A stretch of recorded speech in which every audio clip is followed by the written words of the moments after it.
I mean, is Cooper Rush worth 2.5 points? I would hope Quinn Ewers put up a decent stat line against Arizona State. If he didn't, we have a real problem. You can say the same thing about Creighton. Okay, they had the one good game against Kansas at home. When Toast talks about the kicking market, it's like some earth is flat shit. Andy, true or false, this is going to be a dog walking. Dog walking. This is my dog walking of the day. I think it's going to be very ugly. Dog walking. I think this is going to be ugly. Hey, get the sauce. Good morning. Happy Sunday to you all. Hope you're all enjoying your weekend. Where were you guys yesterday? Man, taking the day off? A bunch of assholes? No, I definitely pushed. I found my limit yesterday. We've obviously, a few weeks ago, we switched to the midnight show only, which has been a good decision, definitely. But the result of that has been I've been staying up crazy late.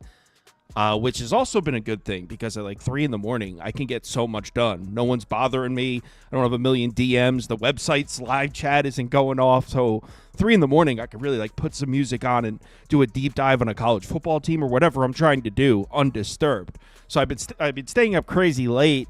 And 2 nights ago, Friday night, I was up to almost 6, and I was like, I got this, man. Like I'm crushing it right now. Like I'll set an alarm for 8:30. I'll be up. Nope, slept right through that bitch. So, yeah, I was sleeping. I woke up, it was 11:30, 30 minutes after the show was supposed to start. No shot. So it's funny though when you said like I'm winning, I'm killing this. I know that feeling because it's like, dude, I'll sleep an hour, I'll come kill that show, I'll go 4-1, where everything's all be good. I know exactly how you feel. I was killing it on Friday. I was on a roll. I was banging out teams left and right. I was like, all these graphics were made for the off-season video, and I was just on a roll, and I wasn't tired. I was like, I'm not going to sleep, man. I'm on a roll right now. I'm good. That didn't work out. My wife was concerned. She was like, wait, he missed a Saturday show? Oh, yeah. Please tell him to get some sleep. Oh, I got some sleep. I'm good. If it makes you guys feel any better, I posted 4 bets and went 2-2. So you missed literally nothing. I won my first. If you guys feel any better, I might be back. Really? In 2 days. And it's been a really good 2 days, like a really good 2 days. Swept the board yesterday. Did you really? Yeah, he did it. I was in my college football world. I didn't even see. Oh, yeah. Wow, Toast might be back. It's a lead story. All right, let's start with this game because this game starts in like 30 minutes. Orioles, Yankees, Will Warren, Dean Kramer. I know Frank's got a Will Warren prop here. Yeah, let's start with Will Warren over 5.5 strikeouts. I got it last night, -130. I believe it's moved up to like -150. It's really because Will Warren, 33.6% strikeout rate at home. He's shown a high ceiling with 3 starts of 9+ Ks, 5 Ks in 3 1/3 against the Orioles on April 28th.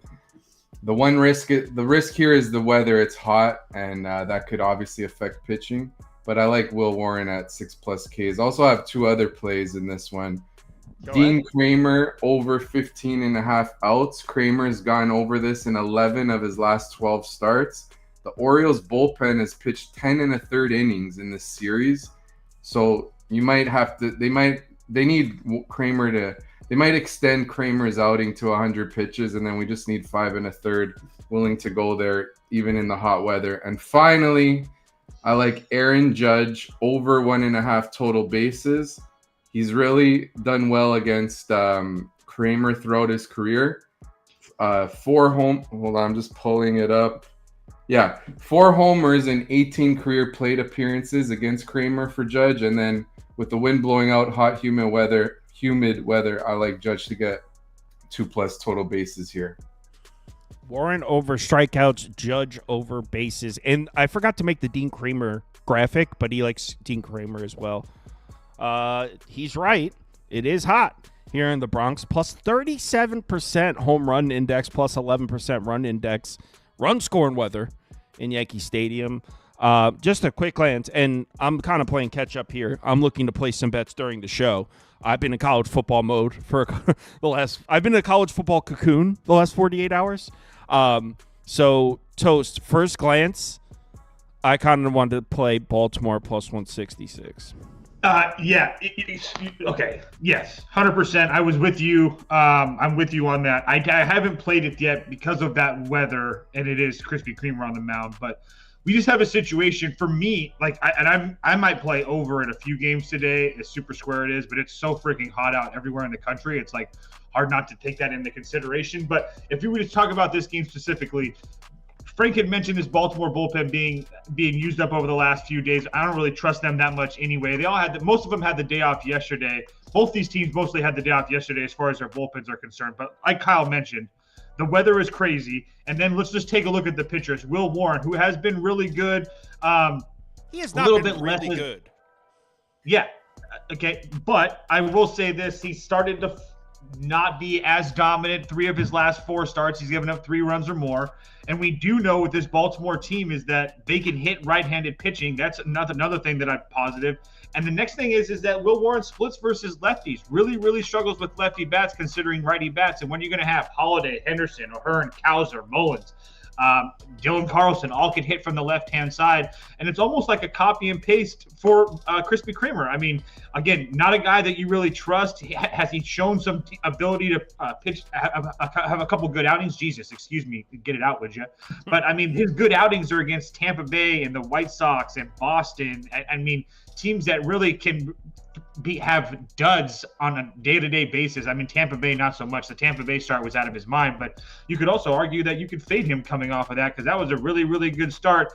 Obviously, the Yankees haven't done anything versus right-handed pitching in a couple weeks now, but I still think that we know that offense is good. And again, Kramer struggling with lefty bats, Grisham, Rice, Bellinger, Chisholm, Wells, all there. Not that his numbers are good versus righties either, but I saw this over at 8.5. Sorry, at 9.5. And I think I'm just going to play that because I just don't see how there's just not runs from both sides. I just don't worry as far as Krispy Kreme. You're getting a good price, but I worry about the Yankees getting to him a little bit. But I had over or Baltimore team total circled. Well, okay. So first of all, I'm starting to think that because we've had so much fun over the last couple of years making fun of Dean Kramer, that we just have him, we have him perceived to be a bad pitcher. When if you actually look at his game logs, he has not been that bad. I mean, there's a couple really nice starts here. Obviously, this is a bad one against the A's. He went 7 innings against the Tigers. He gave up 4 runs. But if your starting pitcher throws 7 innings and only allows 7 base runners, that's an even one. That's a flat 1 whip. So it's a quality start there. Pitched great in Tampa, like Toast said. Pitched shutout innings into the 6th in Fenway. Got a couple good starts down here. I mean, Dean Kramer hasn't been that bad. And look, are we just forgetting what the Yankees were doing? I mean, this is a bottom 10 lineup in the last 2 weeks. Now, I know that was like a crazy little slump there, but in terms of getting to right-handed starters, are we convinced the Yankees are out of that slump? Here are the right-handed starters the Yankees have seen. Where are they out of the slump? They didn't get to Kakanowitz. Kyle Hendricks, 6 shutout. Jose Suriano, 7 shutout. Bayo, 7 shutout. Dobbins, 6 shutout. Lugo, pitch of the 6th inning shutout. I don't know. I think I need to see more from the Yankees to convince me that I could trust this lineup. I'm going to need more than just one explosive game. Let's see. The final score was 9-0 yesterday. They put a 7 spot up on Thursday. It's not enough. I agree. That's just getting to Eflin. Yankees. I think the move would be Baltimore team total over.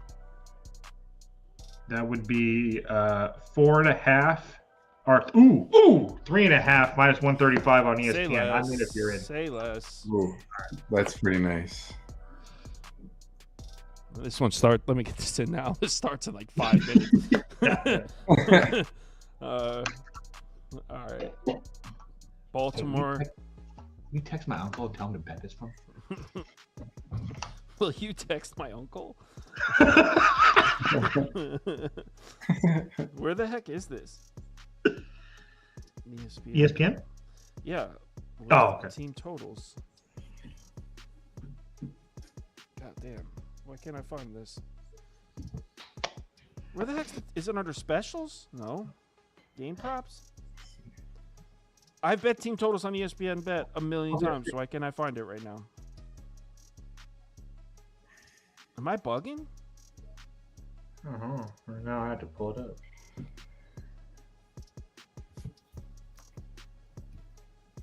Oh, here we go. Wait, no. Team total runs. Yo, there. That shit's hidden. All right, got it. Some of those books be doing that though. You'd be like trying to look for something that you feel like is completely obvious, and you're like, why is it taking 10 minutes to find one bet? On DraftKings, the way they do it with first 5 totals, it's like you go to DraftKings to bet a first 5 total, it'll let you bet an alt over 3.5, but like the traditional 4.5 is like tough to find. All right, I'm in. So I'll put it up on the screen, but we got to keep moving. So the bet I just placed was this. Orioles team total over 3.5. I got a -140. I'm not even changing the color because we got to keep it moving, but this is the bet I just placed.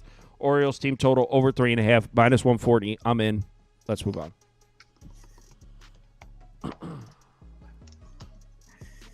All right, let's see what's next. Tigers Rays. How about those Tigers? Where are those Tigers fans at? Looking sharp, huh, Tigers? No. Looking sharp. For real. What are you guys, 500 in the last month? This team fucking sucks. I'm joking. They don't suck. No, you're not. I know. I'm playing. Okay, I'm playing into the bit a little bit at this point, but I just want to remind everyone what the original point was. I was not like anti-Tigers entering the season. In fact, I thought there was a chance they could be good. When I became anti-Tigers is the overreaction to the great start. When they started being priced at when people were like, oh, this is one of the best teams in baseball. That's when I was like, guys, let's relax. We're 2 months into the season. That's when it kind of like the Cleveland Cavs when I was like, guys, this is not the best team in the league. Let's chill. That's when I took my anti-Tigers stand. And look, I don't want to ask my own D, but it's kind of been correct. They're like 12-11 in their last 23 games. I wasn't saying the Tigers are going to fall off a cliff and lose 18 out of 20. I was just saying things are going to even out. That's all. And things are evening out pretty violently here. What are the Tigers, 2-5 in their last 7? Ooh. 17-13 their last 30, 10-10 their last 24-6 their last 10. 500. What are your thoughts on the Tigers, Frank? Yeah, they're really starting to slow down. But in this one, the pick that I got is Casey Mize over 4.5 strikeouts. Mize, in terms of strikeouts, is much better against lefties. 26.1% strikeout rate against lefties compared to 15.9% against righties. The Rays have 5 hitters batting from the left side today. So I think 5+ Ks is a attainable bar for Mize. He's gotten 6 or more strikeouts Mize has in 3 of the last 6 starts. So I'm willing to take this, especially at only -110. Where I kind of want to go here is an under. I think both starting pitchers can pitch well. Littell's been good. The Tigers haven't been all that good against right-handed pitching. Littell's splits against lefty bats are pretty solid. You just heard Frank talk about Casey Mize. He's been great.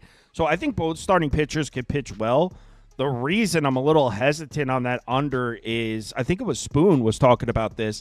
This ballpark plays a lot heavier to the over in day games. And since he said that like 2 weeks ago, and it kind of just stuck with me, and I've noticed it to be true. We're not seeing the ball fly in the night games quite as much. It's the day games here. That's when the ball flies. So that would be this, obviously a 12 p.m. start. So I don't really know what to do. Toast, you have anything in this one? Dude, it's funny that you said that because I wanted to play the under, not because of what you were saying, but just because I just thought it was so funny that they're just hanging at 8.5 up there. And obviously a lot of people use Ballpark Pal. I get that. And I think they should. And you see Steinbrenner Field is one of the only ones that don't have actual, like a whole bunch of green in front of it and whatever. But I mean, it's still going to be 90 degrees in Tampa Bay with minimal wind. But I kind of agree with you on the under. It would be Detroit or the under.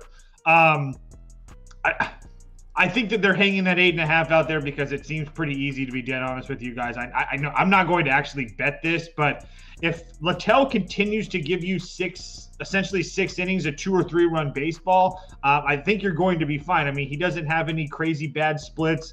They're both, lefties and righties are essentially about the same, so there's nothing to really go off of there. So maybe the Tigers get to him, but it's really, really hard to trust this Tigers offense right now, that the way they've been putting. I know that some of the games that they've been kind of let down by their pitching, but it's either like they're winning 9-2 or 7-3, or they're actually, they're losing outright. So it's just, for me, it's really hard to judge what we're going to get from the Tigers. And then as far as Casey Mize is concerned, I do think that he can pitch well. He continues to pitch well as he has done all year long. And again, Mize, one of those guys that kind of struggles versus righty bats, but good thing for him. I mean, there's only a few of them in that lineup: Diaz, Caminero, Caballero. Besides Christopher Morel, who, I mean, couldn't hit to save his life. I mean, so really, I mean, it sets up as a good matchup for both starting pitchers, specifically Casey Mize. So I don't think that either team has any issues in the bullpen either. I know Tampa Bay is 100% good to go because I looked at them just before we came on. And I think both teams good to go. Both teams good. Yeah, I was going to say, I think only one person out of the Detroit bullpens. They got plenty of arms. They're are not rested, excuse me. So it would only be under or Tigers or pass. I'm not going to end up betting this. I would really want to bet that under because it's kind of sharp, but I'm not going to do it. Yeah, under pass. I'm definitely not betting this either. I did bet that Orioles team total over, though.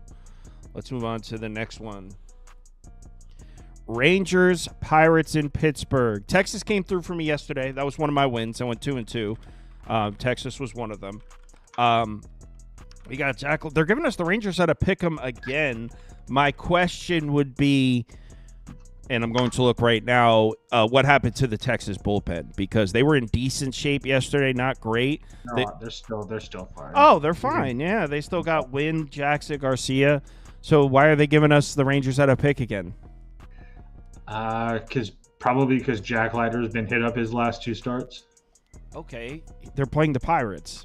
I'm just telling you what it is. I can't think of anything else. I mean, it's not. I mean, I guess the Rangers versus lefties isn't anything special, but they've actually been somewhat decent over the last couple weeks. Maybe because Wyatt Langford probably still out, Jake Berger is out.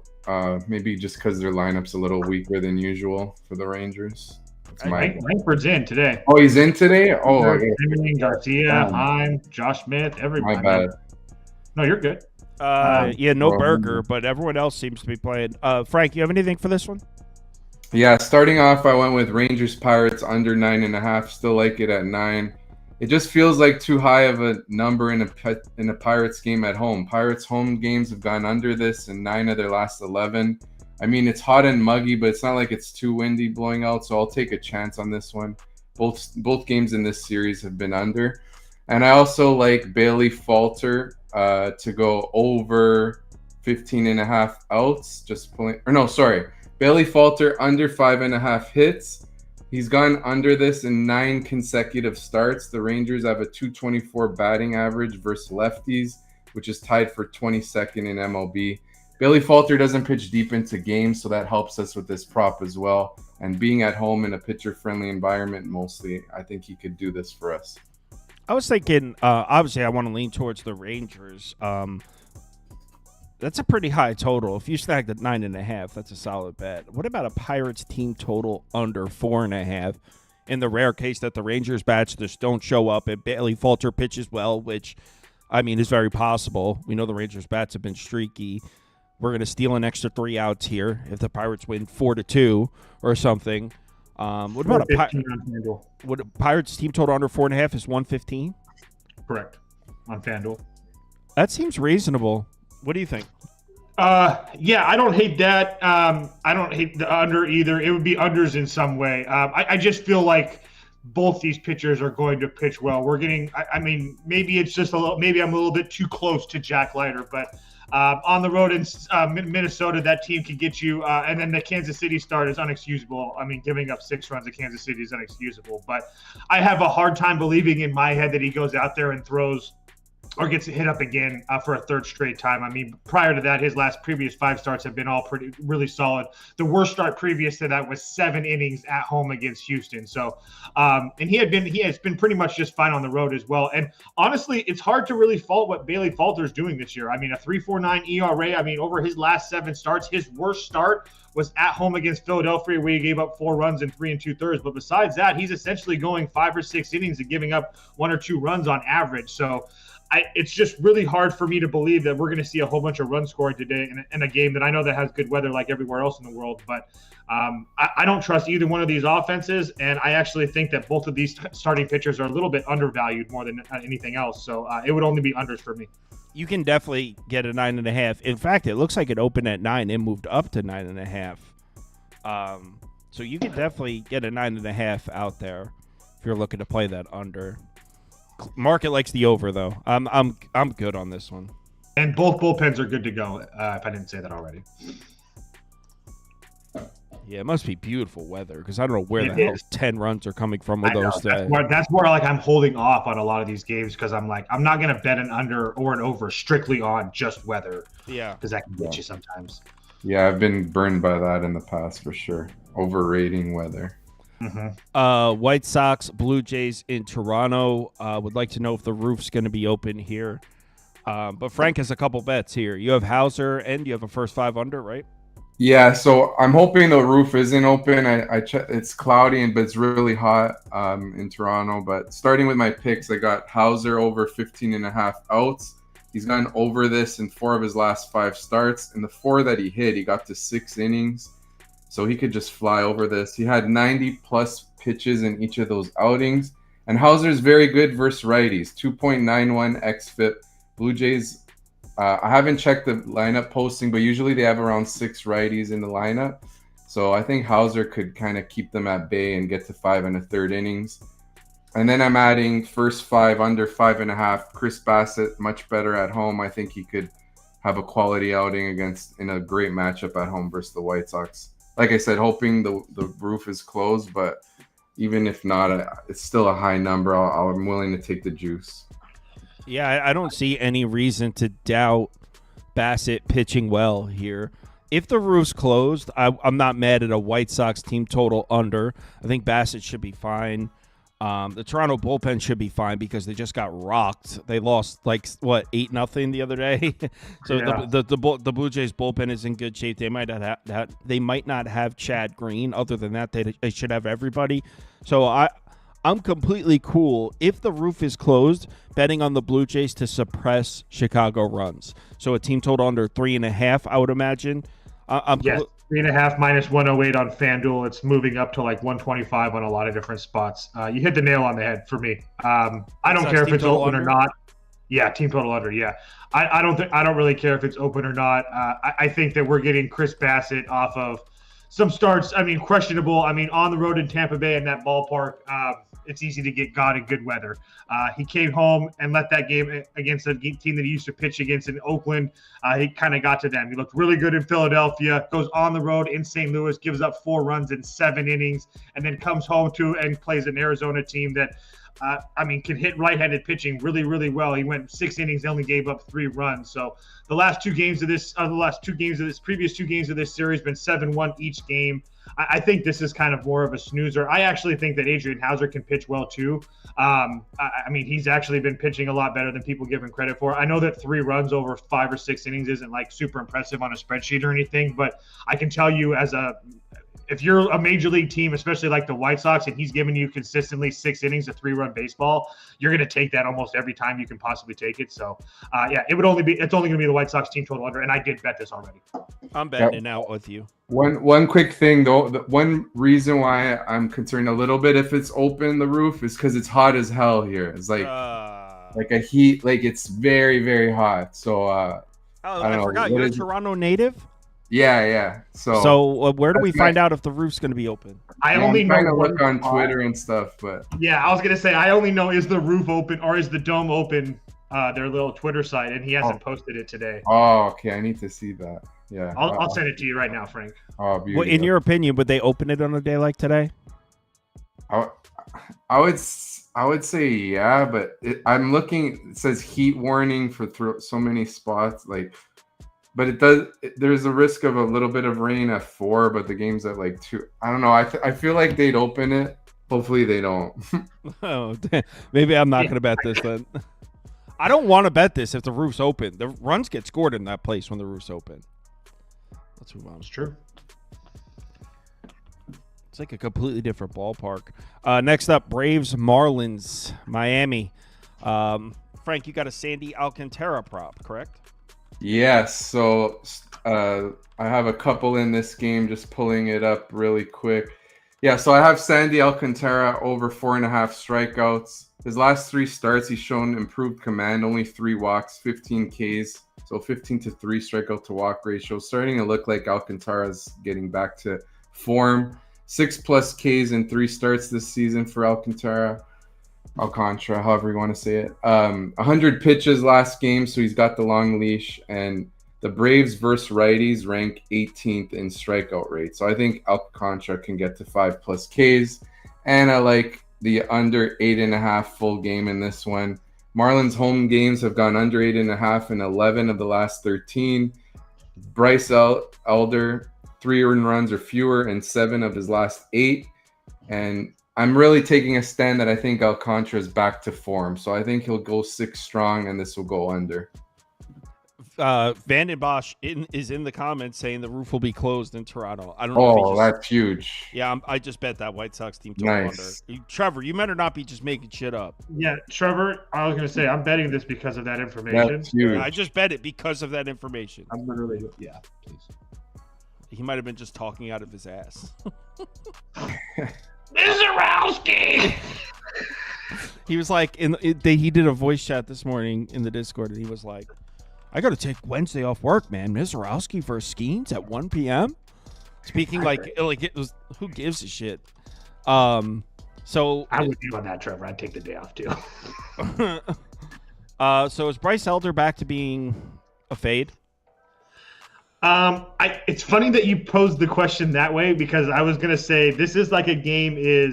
It's 2 questions: is Sandy back and is Bryce Elder back, but for different backs? Is Sandy back to being the good pitcher after a couple starts against Colorado and Pittsburgh, where he could finally seem like he got his footing a little bit, looked pretty decent against Philadelphia as well? And then Bryce Elder, on the other hand, is he back to being the fade god that we all know and love? Got lit up against Colorado, looked good somehow, some way in San Francisco, but kind of didn't really look good against Boston. His last 2 road starts against Pittsburgh and Colorado, not that impressive. I'm on Miami first 5 plus 100, maybe 105, but you can just say plus 100. But I feel like these 2 teams have been. I mean, this series, it's 6-2 and 7-0. So I got a nice win with Atlanta yesterday.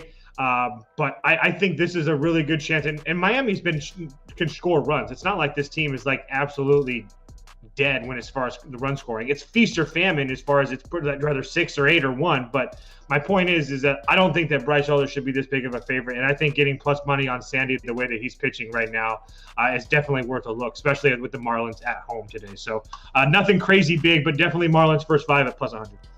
I like that. I don't like any of your guys' picks in this game. I think we're going to see runs. I completely disagree. I was thinking over. I think you guys are jumping the gun on the whole Sandy's back thing. It's possible. I know Frank was talking about there's been unders in this ballpark, and that's true. But are we going to just pretend that? Nah, over. I'm not betting it. I think that we're going to see runs. The real Bryce Elder has stood up. Milwaukee Twins. Brew Crew. Shout out Brew Crew yesterday coming through. Yeah, and freaking Trevor, I don't even know if he bet it because he was like, oh, this line's sketchy in the morning. Yeah. I played team total over 4.5. I screwed out. I did full game over that. Ugh. 9 over 9.5? Yeah. Oh. Or like or 10. Yeah. Brutal. But I could start us. I got Brewers money line in this one. They're playing good ball. 7-3 last 10. Twins are struggling 2-8 in their last 10. Quinn Priester's been quite good for the Brewers lately. 2 earned runs or fewer in 7 of his last 8. I just didn't do his props because of the weather. The wind's blowing out. It's hot. But, David Festa has struggled at times. I'm just going to take the value on the hotter team. I got it at plus 120, still down at plus 109. Glad to see it's moved in my favor. Yeah, give me the Brewers. Yeah, I obviously first thought is why are we getting the Brewers at the plus price? And then you have to remind yourself that the Twins have been overpriced for a few days now. The market's been liking Minnesota, so I don't think the price is that weird. I don't think I'm Gonna push the luck here. Feel like yesterday was the time to play the Brewers, but I agree with Frank. It would only be Milwaukee here at the current number. To consider Minnesota, it would have to be at least a pick. Honestly, I might even need minus 105, plus 100 to consider betting the Twins here. So if you're giving me plus money on the Milwaukee side, that's going to be the pick for me. But I'm not betting this. Priester's been good. I like the Priest. He's been really good. Yeah, and the Brewers saved all their bullpen arms. Man, maybe I should bet this. This is the sketchy line if you're watching, Trevor. Like, how does this make sense? Like, the Brewers have caught fire the last 3 days. I think they've scored 45 runs. I'm exaggerating, but close to 30 over the last 3 days. Let's freaking bet it. Like, this number, I mean, you could have got the Brewers last night when I was at the ball game at like plus 130 or something like that. It'll be plus 120. That's what Frank got. I can still get a plus 116 right now. I'm betting. Okay, I'm in. That was what I was going to say. Is that the only thing that's holding me off from betting the Brewers is they've came through for me 2 of the last 3 days. Is that the fact that I thought that was a little bit sketchy. But but to Kyle's point and to Frank's point, Quinn Priester's been really, really good. His last 3 starts, all 6 innings, all 1 run. St. Louis, Atlanta, and on the road at Pittsburgh. The only time that he looked like super terrible on the road was against St. Louis on the road, where he gave up 8 hits and 5 runs. But that was back on the 26th. That was kind of when St. Louis was starting to get hot at the time. So, again, not making excuses. But this Minnesota team, I think this Minnesota team is almost kind of dead in the water right now. And we've seen this multiple times from them. So I know that they got up off the mat and they had a couple good weeks against the White Sox. And I can't remember who else they played, but besides that, when they've played up in competition, they haven't really been fantastic. So, I'll be on the Brewers with these guys. Let's go. I just bet it. Plus 116 on FanDuel. I'm in. If this bet loses, direct your complaints to TV Jones. Also, one other thing I wanted to point about Festa is that he doesn't really go deep into games at all. And I know that the Twins have a really good bullpen, but the Brewers also saw Varland, Stewart, and Sands yesterday. Not to mention the fact that it only takes one of these guys to give it up to a hot Brewers offense for it to kill everything. So there's just a lot of reasons for me to like the Brewers.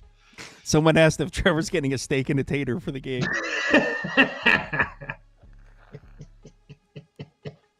What a ridiculous thing. Still one of the most ridiculous things ever said on YouTube. I was so pumped for the game. I got a steak and a tater. What are we doing, guys? I've never heard anyone say that. All right. Reds, Cardinals, and Bush. Michaelis against Andrew Abbott. Let's see. Abbott looked really shaky in his last start, didn't he? Yeah. He had a bad outing. A long time, yeah. Yeah, well, he only gave up 1 run, but 8 hits to the Twins. It's Cardinals against a lefty. I think this is a Cardinal spot, right, Toast? Come on, dude. We're pulling 80% Reds, 12% Cardinals. 80%? Everyone's that makes my decision. And the Reds have no Santian. Scott Barlow pitched back-to-back day. Oh, my God. I was just about to say, Pagan gave it up yesterday. I watched that yesterday. I know that, so I know that Pagan gave it up. I know that the St. Louis bullpen. The Cardinals bullpen is taxed as well, though. I was just about to say, I know that the Cardinals bullpen is absolutely slaughtered as well. So no Mats. You might see Helsley, but definitely no Maton. So I do think that I still, regardless of that, I still think the value is on St. Louis here. I truly do. I know that Abbott's been really, really good, but I think that we're getting this number because of Michaelis, who I know that he can look really bad at times, but if you look over his last 7 starts, there's some good starts and there's a couple of bad starts. Like, I just need him not to get absolutely shelled, because I do think there's an advantage with St. Louis at home today. Again, you're not going to have – if Pagan comes out there again, so be it. But Santillan, back-to-back days. Barlow, back-to-back days.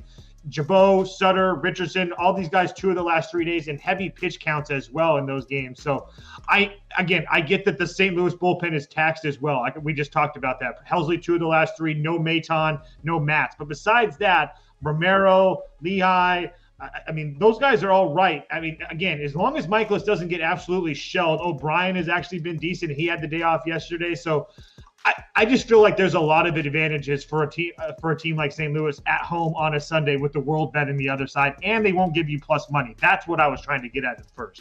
So I think there's a reason that they're not giving you plus money with St. Louis, or you can't get plus money with St. Louis anymore. Yeah, I mean, and the thing with Michaelis, No, he's not a good starting pitcher, but the idea that he's just like a blind fade is it's kind of just not rooted in fact. I mean, his last start went into Milwaukee, pitched a gem. Before that, he got hit up by Toronto. This is a bad start. Before that, this is a decent start against the Royals. Got hit up by the Orioles. Gem against the Diamondbacks. Gem against the Royals. Gem against the National. I mean, the dude has more good starts than bad starts. So I don't know. I'm considering betting this. What do you think, Frank? Yeah, for me, I'm on over 9.5 runs. You look at Roto Grinders weather, green. It's hot and humid. Winds out to left at 10 miles per hour. We look at our boy John Legaze's sheet where he has a tab for fried bullpens. Like you guys mentioned, both these teams are on the sheet. So considering that and the weather, and Abbott, even though like he's been great this year, he's overperformed clearly. I think this is a high scoring game. Yeah, I'm not mad at an over either. But yeah, I don't think I'm going to bet the Cardinals, but I want to. I just wanted a little bit more on the bone. Like I wanted like plus 110 or something. Yeah, that's what I'm saying. Like obviously they have the significant starting pitching advantage, but I do think the Cardinals get to Abbott. And if the Cardinals are getting to Abbott, but still, with the starting pitching advantage, we should be able to play on that value. It doesn't look like the market even thinks that Abbott's going to pitch well there. So, Seattle against the Cubbies. Tough one. If I'm being honest, sounds crazy to say, kind of leaning towards the Cubs side a little bit of this one. I know it's Logan Gilbert against Colin Rea, but it's a beautiful day. You got heavy wind blowing out to dead center at Wrigley. The ball is going to be flying. So I think Logan Gilbert could very well get hit up here. And if Logan Gilbert's going to get hit up, what reasons are there to lay juice on the road with Seattle? I kind of lean towards the Cubs side. What do you guys? Frank? What do you think? Yeah, so yesterday was beautiful. Taking the over in this game, just flew right over with the wind. Oh yeah, I was with you on that one, Frank. Yeah, like I had Randy Arozarena over 1.5 total bases. Like it was a lazy fly ball that the wind took, and it was considered a double. Anyway, that was great, but I wanted to do it again, but just in case Logan Gilbert screws me over because he is one of the best pitchers, I went with Mariners over 5.5 team total. Colin Rea is an exploitable matchup. He's nothing really to fear. I think he'll struggle against these bats like Cal Raleigh. What a season he's having. So yeah, over 5.5 Mariners. If I chose a side, honestly, I'd pass just because I don't want to. It's too unpredictable with this weather. Just bet on runs in some capacity. I think that's the way to go. Toast? Yep, same thing. Over 11.5. I got it at plus 100 when I woke up this morning. Very simple as yesterday. I mean, for me, fantastic weather. I think that everybody knows that. And for me, I know that Logan Gilbert can be scary, but at the same time, we know that this Cubs team can hit, especially at Wrigley Field. And if you take a look at Logan Gilbert, he has had one road start this year. And if that's the case, I don't really know if we can trust him to go into Chicago with the weather that it is and wind blowing out and expect him just to pitch an absolute gem. So I know he's looked really good over most of his starts, but all those starts this year have been at home. So I'm not trying to say that because he's going on the road, he's just going to get absolutely killed. But I mean, it can get away from you fast in these games. Excuse me. And then as far as Colin Rea is concerned, I mean, just kind of like the definition of average at best. I mean, especially over his last 7 starts.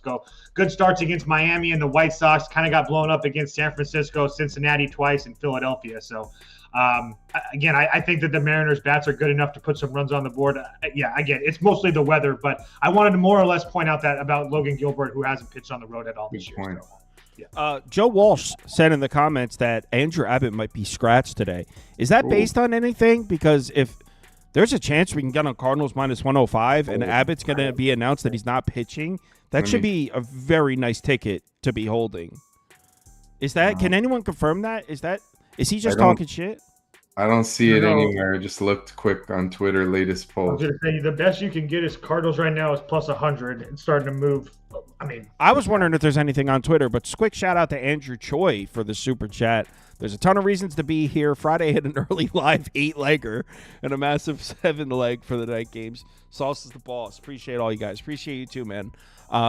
Yeah, if someone wants to check Twitter, see if there's anything. I don't know if that guy, Joe Walsh. The reason I read it off is Joe Walsh is a guy that's in the comments. He's not just like a random. He's not the type of person that would say that, so his odds just got scrubbed. Oh, okay. That's interesting. Someone do a deep dive on Twitter. We're going to move on, but if someone finds any information on Abbott, I'll jump on the Cardinals at plus 100 immediately if there's an inclination that he might not pitch. All right.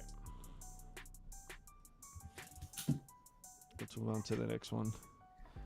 Diamondbacks, Rockies, and Coors. I mean, I don't care. Toasts. I'm back to hating Coors. You are? Why? What happened? Nothing happened. I almost bet the under in the first game of this series. I was like, yeah, they're both flying across the country. Can't put a total at 12. Final score was like 21-14. It was like a Big Ten football score. So I don't freaking know. What's Arizona team total under 22.5? I have no idea. Over 12.5. We get two just terrible pitchers on the mound. He's not terrible, dude. In fantastic weather. Again, if you guys can show me any numbers, any set of numbers that Brandon Pfaadt is good, I'd love to see them. I'm still waiting. Everybody tries to tell me how good this kid is, but they can't even give me a 5-game sample size of when he's been fantastic. So whenever you want to send it over, my email's listed. But the kid sucks. I'm sorry to tell you that. 2 starts against Seattle and Toronto where he went 5 innings and gave up 2 runs. That's about the best you're going to get out of Brandon Pfaadt. So he faced this Colorado team last year, gave up 4 runs. He did strike out 11 guys, but I truly feel that Colorado can score off of this guy. He's never pitched in Colorado before in Colorado, so that definitely helps me for sure. And then you have Senzatella on the mound. That's an absolute fade. I don't think anybody needs me to tell them that. And then as far as the bullpens are going to go, Shelby Miller's 2 of the last 3 days. Jalen Beeks 2 of the back-to-back days. Ryan Thompson went yesterday for Arizona. So an Arizona bullpen that I don't like already is a little bit compromised as well. I just see a whole bunch of runs here today like we have seen the last couple of days. So over 12.5 for me. I mean, it's hard to argue with that. Look what we've seen the last couple of days in this series. Senzatella against a bunch of lefties in Arizona. Like, what? The Diamondbacks on paper, I don't have the model in front of me. They're probably modeled out to score 14 runs in this game. What do you think, Frank? Yeah, I'm with you. I'm on over 12.5. I lost this one yesterday, but at least today, like you guys said, an even worse pitching matchup. Just to give you a quote to add on about the weather from Roto Grinders, it says, another elite hitting spot. It's hot at Coors with 10 to 15 mile per hour winds blowing out.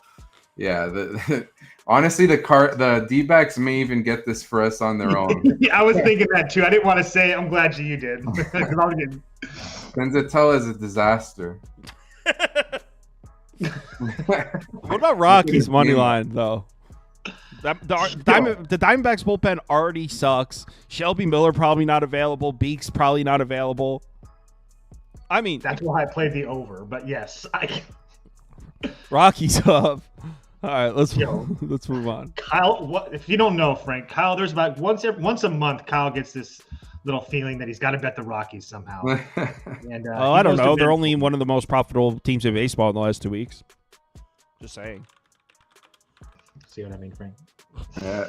You guys, I think, nailed one of them. I remember a few weeks ago.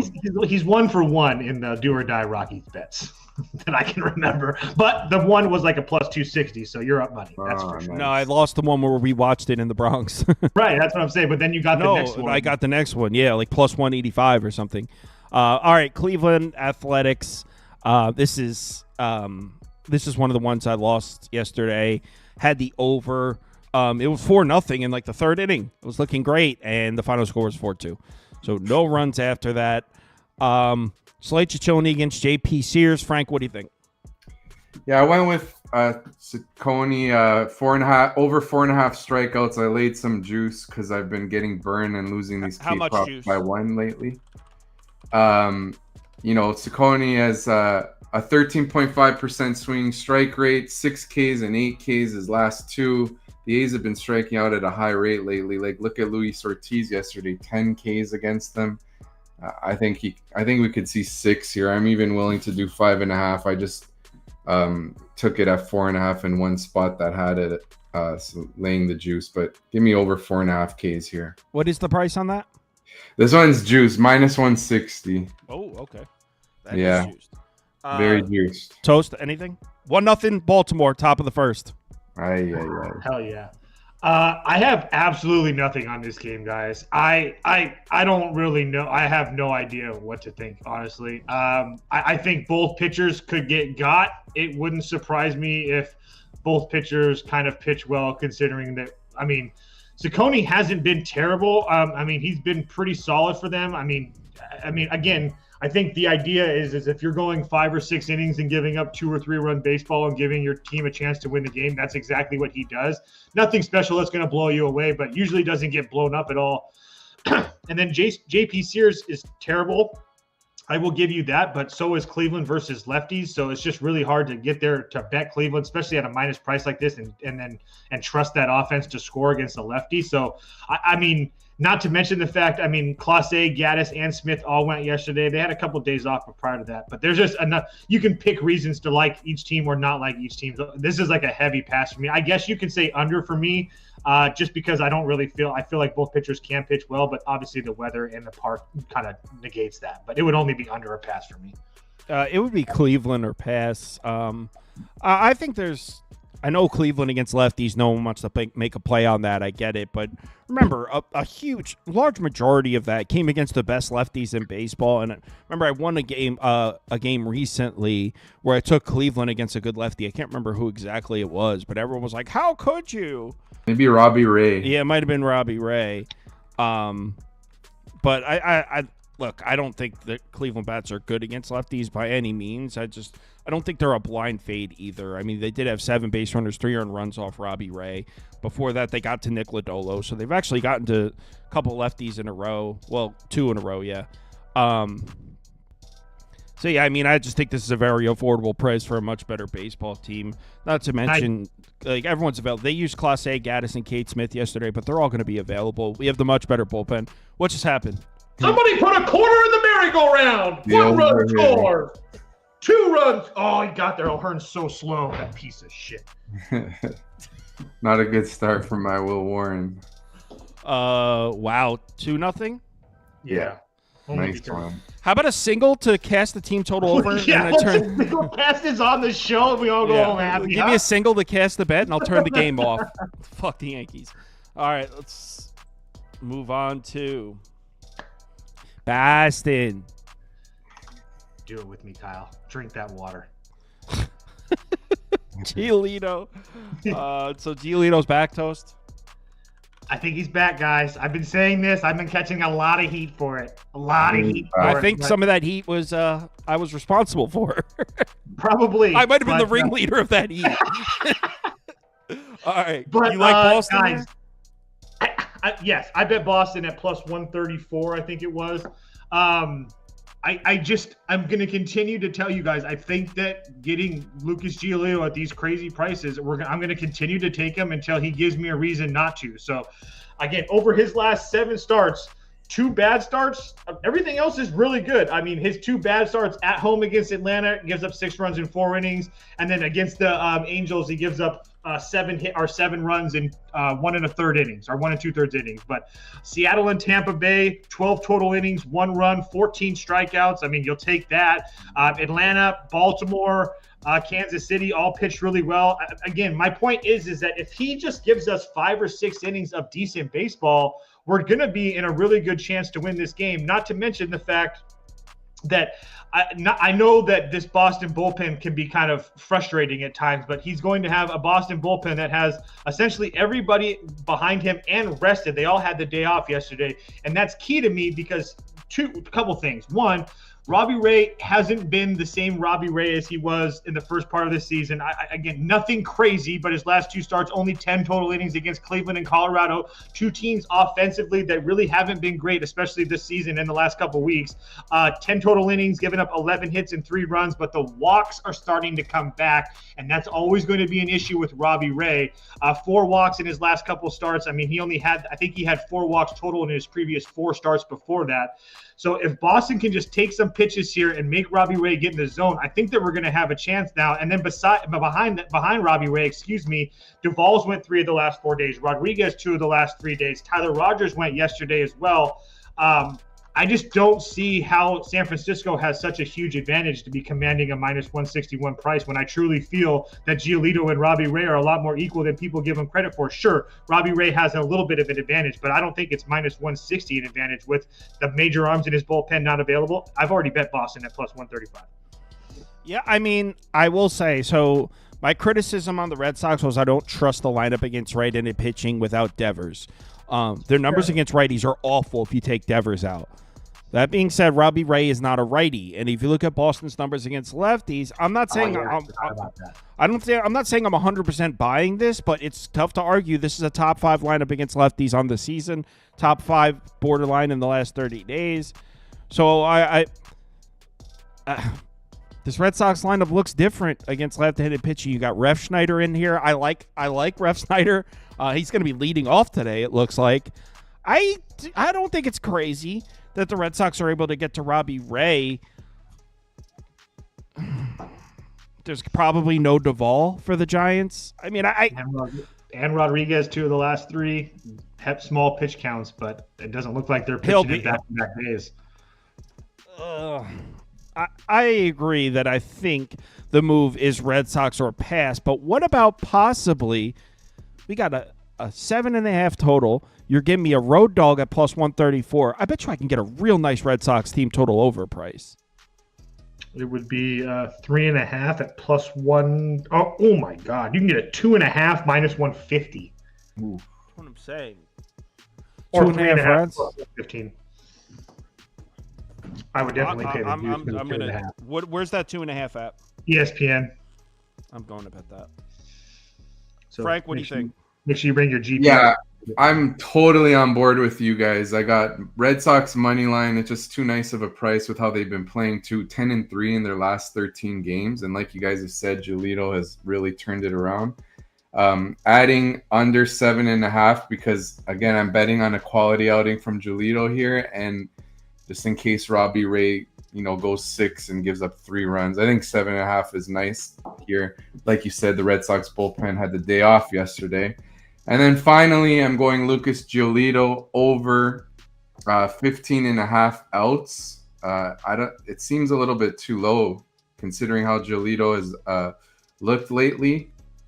He's allowed 1 earned run or fewer in 4 of his last 5 starts. This is a pitcher-friendly park with a 7.5 run total. Giolito's gone 90-plus pitches in 3 of his last 5. And in that stretch, Giolito has 6-plus innings pitched. So all we need is 5 1/3 here. I'm on board. I'm totally in on a Giolito strong outing here.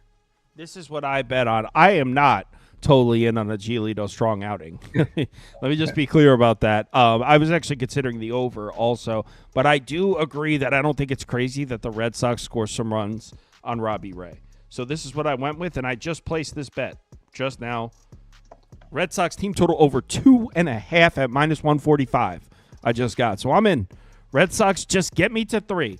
Like that 2.5 bet is like one of my favorite bets in baseball. If you guys remember, I take that almost every chance I can get. Yeah, to get the 3 runs, especially with the road team, we're going to get full 9 at-bats here through 9 innings. Like Toe said, probably not going to see Duvall for the Giants. And if you take Duvall out of that bullpen, I mean, it's not that – are you scared? I'm not scared of Ryan Walker or Eric Miller. Those guys can definitely get smacked around with the best of them. So, yeah, give me the 3 runs, Red Sox. All right, next up, Astros, Angels. My other loss went 2-2 last night. This is my second loss. Astros money line. They got absolutely smoked. I actually know for a fact that Frank has a Gusto prop. Yeah, I got Gusto over I don't know 5.5. what it is. Yeah, me either. I got him over 5.5 strikeouts, plus 115 at DraftKings. I think it's gone down to plus 110. You look at his last two outings, 8 Ks and 7 Ks. The Angels all year have been among the worst in strikeout rate, and including recently. The Angels last 14 against righties, 26.9% strikeout rate, which ranks 29th in MLB. And Gusto has allowed a 272 WOBA against righties. The Angels mostly have a pretty righty-heavy lineup, so I think he can get to 6 or more in this start. Toast, anything here? No,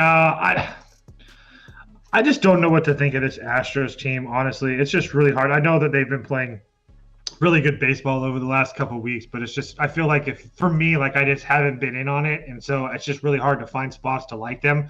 I agree that Gusto would be the play. I also feel like this number is a little bit telling, or a little bit confusing to me. I don't know why you're getting the Astros at such a good price. So, I mean, they have a full bullpen behind them and all that stuff. So I guess you could put the Astros up for me because, again, I'm not bagging Kyle Hendricks at a small, short price like that. But you're getting Kyle Hendricks off of a quote-unquote start of his life where he went 6 innings and didn't give up a run against the Yankees on the road.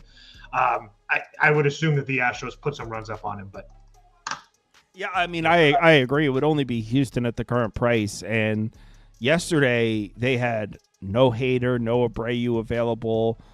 Possibly no Brian King. The bullpen was really taxed yesterday. Obviously, that's not the case. Like Toast said, the Astros have the full bullpen at their disposal here. I think this is a really affordable price. So, wow, no Corbin Carroll in the lineup for Arizona. Oh, damn. Should have bet Rockies. for me. What's that price on Colorado? Oh, it's dropping. I'm betting the Rockies. 170. Why? Because I believe. Where'd you get a 170? BetMGM 365 Caesars. Unless my things didn't update. I'm pretty sure your thing. MGM's oh, there's still a 170 on MGM. Quick before they move it. It's a race against time. Oh, goddamn facial recognition. All right.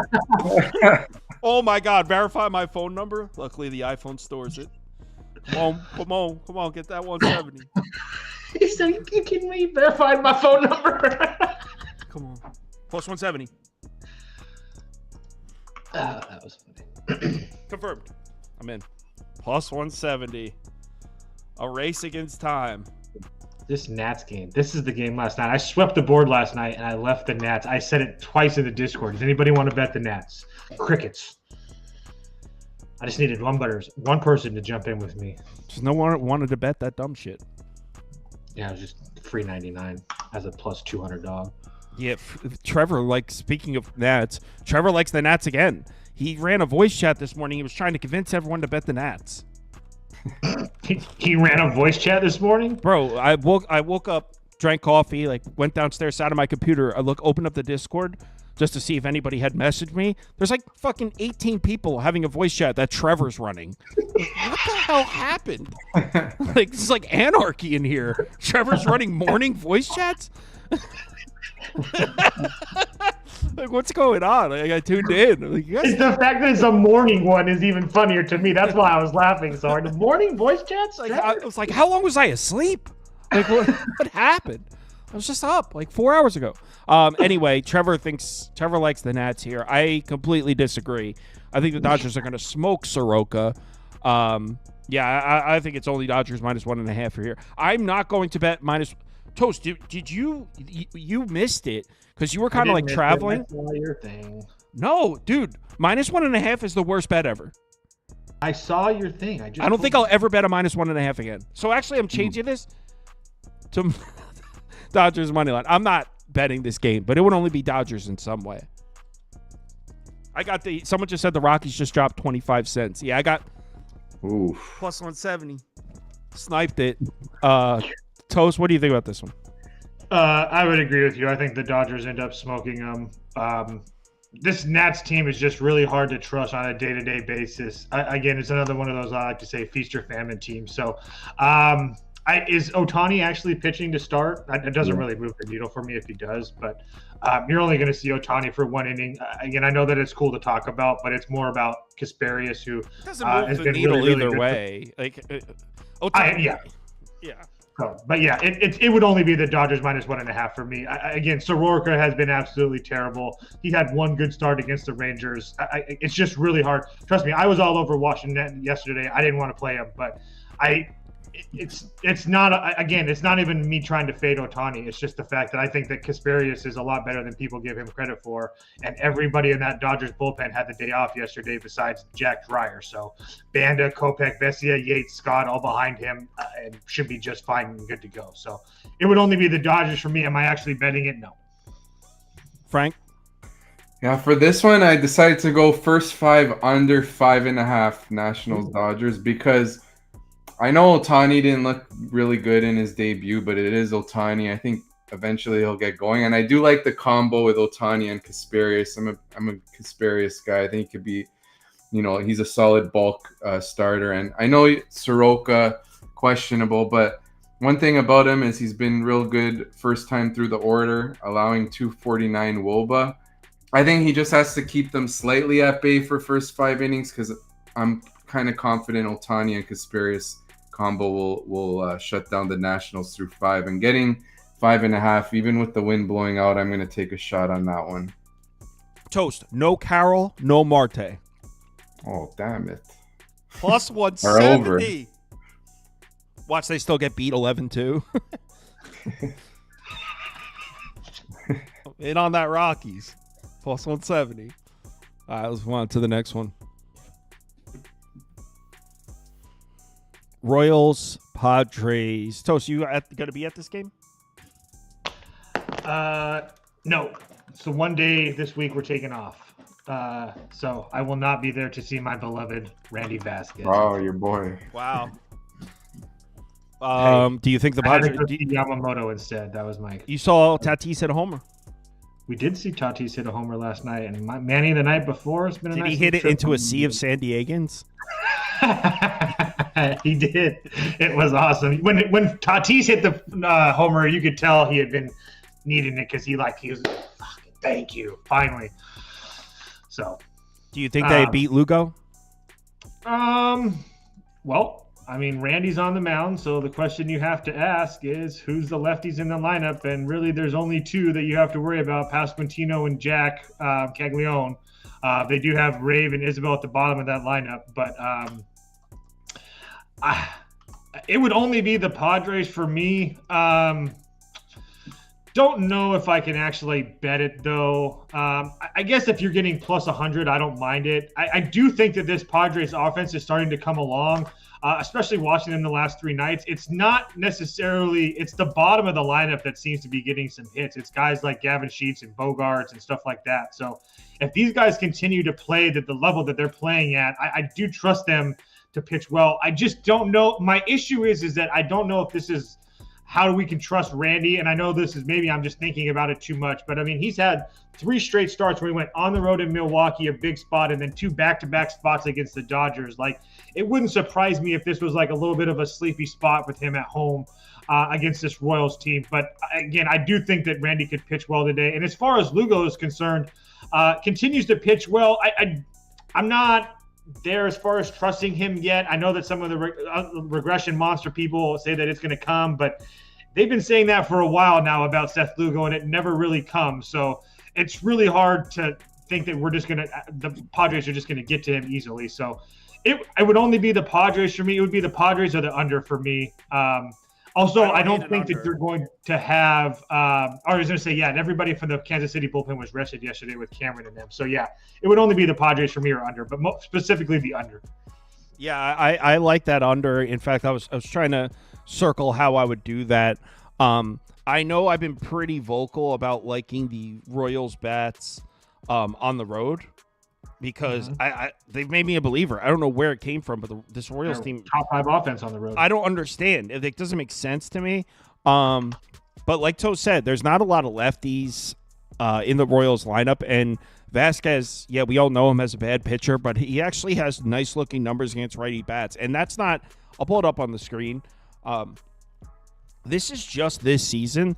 This dates back to last year as well. Me and Toast have been talking about this since the beginning of 2024. So Vasquez can get righties out. So when he's put in a position, when he's pitching against a lineup full of righties, like the Astros or the Royals or the Angels, some of these lineups that are just loaded with right-handed bats, he's actually capable of pitching well, and that describes the Royals. So I think Vasquez can pitch well here. San Diego, one of the few ballparks on the board today that have a negative run index. So unlike pretty much all the other games that look like we're going to see 15-14 final scores, that is not the case in Petco today. So I think Vasquez can pitch well. I don't like how the Padres bats are heating up against righties because I'm not the huge. I know. That's where I was. I almost bet them because I was like, man, are they actually heating up? Is this team actually hitting now? I agree. It would be the under or pass for me. I kind of would lean towards Kansas City on the side, though, but under. Frank? I will give you, before you go, Frank, I do think with them rested, Kansas City has a pretty big bullpen advantage. Frank? For me, I'm with you in a lower scoring game. One of my favorite bets this year has been under 2.5 earned runs. I've been pretty good on those, and I generally take it when the price is like below -150, and we're getting -130. Seth Lugo under 2.5 earned runs. You look at Baseball Savant, Lugo against the current Padres lineup in 46 plate appearances has allowed a 244 xWOBA, so limiting hard contact. And Lugo, 2 earned runs or fewer in 3 straight. He's starting to get in a rhythm since returning from injury. Like you guys mentioned, it's a good pitcher, more of a pitcher-friendly environment. So let's take Lugo under 2.5 earned runs. Seth Lugo under 2.5 earned runs -130. I actually need to be dead honest with you guys. I wouldn't be surprised if a guy, I mean, maybe, but I wouldn't be surprised if a guy like Tatis or Arias got a day off. Just because Tatis got hit. He's been hit a lot. Arias has been dealing with an injury as well. It would, I mean, again, I don't know anything, but it wouldn't shock me if one of those guys got a day off. All right, let's move on. Last game, Sunday Night Baseball. Grimace in the filthy city of Philadelphia. Frank, Sunday Night Baseball, what are your thoughts? I went first 5 under 5.5. I know it's a higher number because it's hot weather, but I'm hoping with it being a night game, that effect will have less of an impact. You know, David Peterson has been rock solid all year long, 2.60 ERA. He's allowed 3 runs or fewer in like 7 straight. I know Jesus Luzardo has gotten just rocked recently, but when he's on, he can just totally shut down opposing offenses. And I just love getting that 5.5 in the first 5 with this pitching matchup. I'm fading the weather in this one. Yeah, it is beautiful weather here at the bank, blowing out to right field. I don't hate a first 5 under 5.5 with these two pitchers, though. David Peterson's been excellent. Obviously, you got Luzardo, who actually Luzardo hasn't been quite as sharp recently, but you know what? Neither have the Mets bats.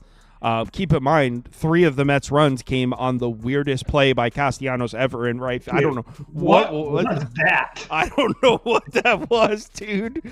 I literally had to rewind it, and it was like, what just happened? For those of you that don't know what we're talking about, Lindor hit a fly ball to right field, and Castellanos is running it down, and I don't know if he lost the ball in the sun or something, but he just kept running. And so obviously when the camera's on the outfielder, we can't see the ball from the camera. So the camera's just on Castellanos running for the ball. While he's running to catch this fly ball, it lands 10 feet behind him. And he's dude, he's running like this, and the ball lands. Dude, it looks like he was doing a bit or something. It was so weird. So even Lindor was running the bases he didn't even know. What's happening? He was like, did I hit a bird or something? No one really knew what was going on. I want to bet the Mets, Toast. What are you doing? I want to bet the Phillies personally. I haven't bet it yet. I probably might just for a little bit of fun on Sunday Night Baseball. But I know that Luzardo hasn't been great and been blown up, but at home, he's been fine. If you take out that Milwaukee start, he's been just fine at home. And he's been really, really good. And he's really, really good against lefty bats. Lindor, obviously a switch, but I think he's a lot stronger from the left-hand side. Soto, Nimmo, all those guys. But again, the righties in this lineup, Marte, Alonso, I really feel like as long as you can get through Marte and Alonso, which I don't really worry about Marte, I think he should be fine against guys like Taylor and Youngo, Ronnie and Francisco Alvarez and Acuna. I don't really worry about those guys. So I do think that both of these, I don't mind Frank's under either. I think both of these lineups, especially when you get like 6 through 9, are just really, really bad. When you get guys like Ronnie and Otto Kemp and Kennedy and Rojas, I mean, none of these guys can hit. But I think that Luzardo can pitch well here today. I think he's pitched well at home lately. Maybe it's just a gut feeling, but again, if you flip it over to the bullpens, the Mets essentially have everybody good to go besides Brazopan, which I actually really like that guy. He's been really good for them. And then as far as the Phillies side is concerned, the couple concerns: Taijuan Walker, who cares? Tanner Banks and Joe Ross, and then Mercado. All those guys worked yesterday, but the major guys like Stramo, Kirkring, Romano, all should be available and good to go. So small lean to Philadelphia. I do think that they have a little bit of a pitching advantage. Nothing crazy, but it would only be Philly for me. No Gurriel for Arizona either. Jesus Christ. Oh my God. Rockies. Oh my God. That was a snipe, man. That plus 170. Rockies up. I put a full unit on that. It just Mets or Pat. I'll probably bet the Mets just to bet my favorite team on Sunday Night Baseball. I don't know. Coin flip sounds about right. For this one, Luzardo hasn't been quite as sharp, but like I said, the Mets bats haven't really given you much of anything. And they haven't done anything versus lefties last month too. So I don't really trust the Mets bats to exploit Luzardo, who may be a little bit vulnerable. And then you throw in the fact that it's beautiful weather for scoring runs, adds even more chaos to trying to price this game out. And if you guys are wondering what made me pick the Phillies as far as that, is that the Mets versus lefties haven't been great over the last month, and the Phillies at home, regardless of what you think of them, have been one of the best lineups in baseball. So that just gave me the little lead to Philadelphia, but nothing crazy. Yeah, I mean, both teams have their main bullpen arms too. Yeah. So it should be a fun game to watch. I'll probably bet the Mets, just bet on my favorite team, but this feels like a coin flip. All right, I'm going to talk about the NBA Finals. Frank, where can these folks find your stuff? Yes, you can find my daily picks on Twitter, and I write for a number of websites: Rotoballer, Fantasy Pros, Best Odds, and you can see them all in the bio. As for me, going on a trip to Italy on Tuesday, much needed break. I'll see you guys in a couple weeks. It's been a pleasure. I hope we have a huge day today. For sure. All right. You guys have a good one. Thank you. Take care. Whoa. Let me switch screens here. All right. Later, guys. Later. Game 7.